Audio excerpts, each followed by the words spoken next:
And so now we've got New Orleans up. We've won the Super Bowl. Who dat? We're not looking as good this year. I'm still praying. I'm keeping the faith. But we wouldn't be where we were were it not for the people, and in particular, some friends of mine in San Antonio. These people in San Antonio paid for the rebuilding of several great, big, beautiful hotel projects in New Orleans, consequently, where my restaurants are.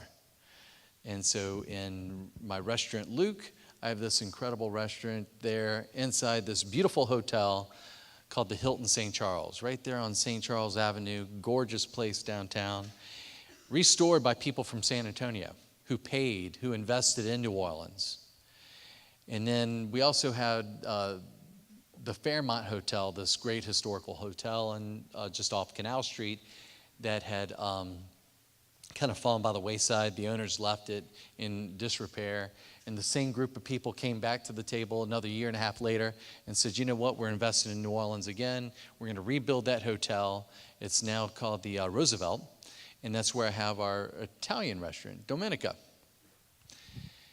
We've spread out each one of those key people that came back, about the first 6 that came back, are now my chefs, and they're consequently my partners in each restaurant that I have. And so it's not me so much pretending to be the chef behind this kitchen or that kitchen, but now that small crew that we split up all that money with are now my partners, and they're the people that I've invested in. And so I say that because it's important also not to forget the human element of sustainability, investing in people. And so which has allowed me to do so much in such a short period of time. So we've got this sustainable restaurant group, and now what we're doing is taking it to the classrooms of students around the New Orleans area and trying to we brought Alice Waters to New Orleans to create the first edible schoolyard outside of California. So now a curriculum's designed around the schoolyard and all that's planted in it, which also feeds the cafeteria. And if you can imagine, there's a lot of lessons to be learned through that, and the kids are learning it through new approaches to agriculture today. So since then, we're taking it on the road. We've taken this now to San Antonio. We'll open up Luke San Antonio in just a couple of days, maybe maximum of about a week. And one of my partners is Steve McHugh, who is my right-hand man and actually feeding, he's probably fed over 100,000 people for free, just himself, working with my group, and we've also partnered at times with the American Red Cross. And so Steve's here, and so he's working on building a sustainable Luke in this area. All the quail coming from Texas Quail Farms in Lockhart, and then Bluebonnet Farms in Schertz, and Broken Arrow Ranch in Ingram. Grass-fed beef is all coming from L&M Ranch, just close by. The cabrito from Bandera, and the chickens from Nixon. And so we're taking that same approach to building our restaurants back after Katrina to what we're doing here at Luke San Antonio.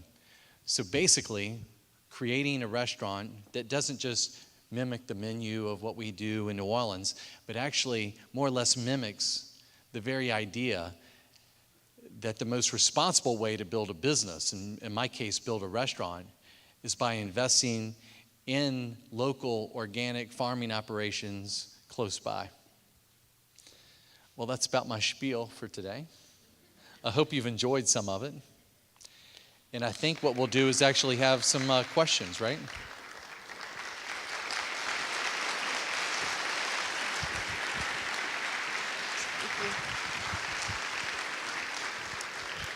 We're going to have a time of question and answer, but I wanted to let you know that after the question and answer, before the panel discussion, if you're a student, you need to go back outside after this question and answer and make sure that you swipe your card again to get credit for the 10:30 session, which is the panel discussion, okay? So be sure you go out to the lobby and do that as you did when you came in.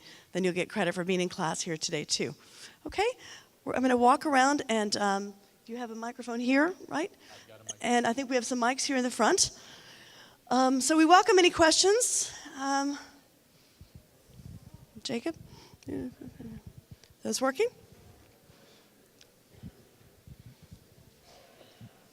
You can swipe your cards later, people. Okay, who would like to come first to have a... Come here. Come on, help the chef out. Ask a question.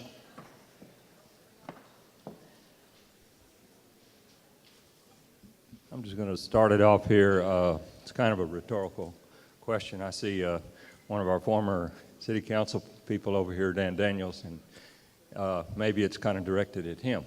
But, you know, in these food systems, the food is obviously the food and the nutrients, the macro and micro elements, et cetera, are going to the city. And you talked a little bit about the pig you had downstairs in Germany. But here at TLU, here in Seguin, most of those nutrients that come in are either going to the landfill or going to the sewage treatment. And they're not getting back to the land. We have like 30 years of phosphate, supposedly. Roberts, I believe that was his name last night. I noticed in his book he talked a little bit about our phosphate problems.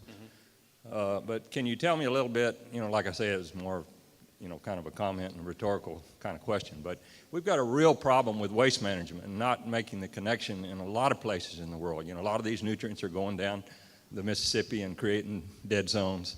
Here in Seguin, we're using the nutrients, but then they go to the landfill and they go to the sewage waste treatment facilities. So can you talk to me a little bit about what your restaurants and what New Orleans and what, you know, systems you work in are doing to try to get those, you know, nutrients back out to these farming systems. And the last little comment I want to make is these organic systems that we talk about and sometimes kind of tout as great systems, and they are better, perhaps, than conventional farming systems, but they are also dependent on this mined resources, seaweed, fish emulsion, maybe organic matter, but you know, all the fish, Right.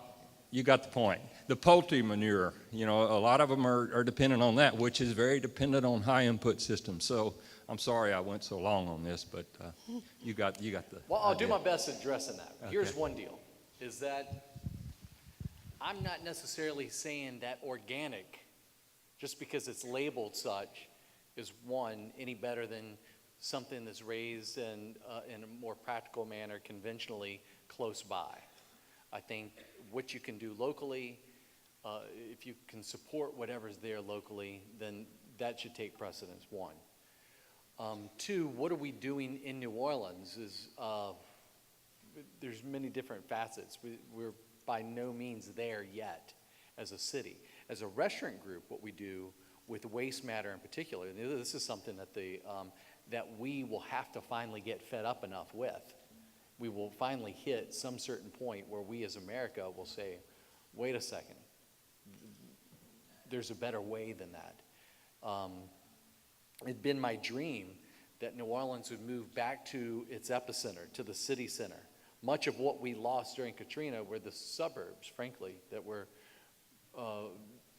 built in the 40s, built in the 50s, built in throughout the 60s and 70s. The historic New Orleans was built on higher ground. People lived up back then instead of spread out in sprawling suburbs, which that footprint required a lot less too to keep up with. That's not probably happening to the degree that I want it to, but that'll take time. As a restaurant group, what I do with managing our waste is we have large scale, well, each restaurant is required to compost every single thing that you can imagine. And so, which to the chagrin of many of my chefs and the people that work for me, now have one bucket for the pigs, one bucket for the chickens. Now you have a bucket for just compost that goes to the compost pile.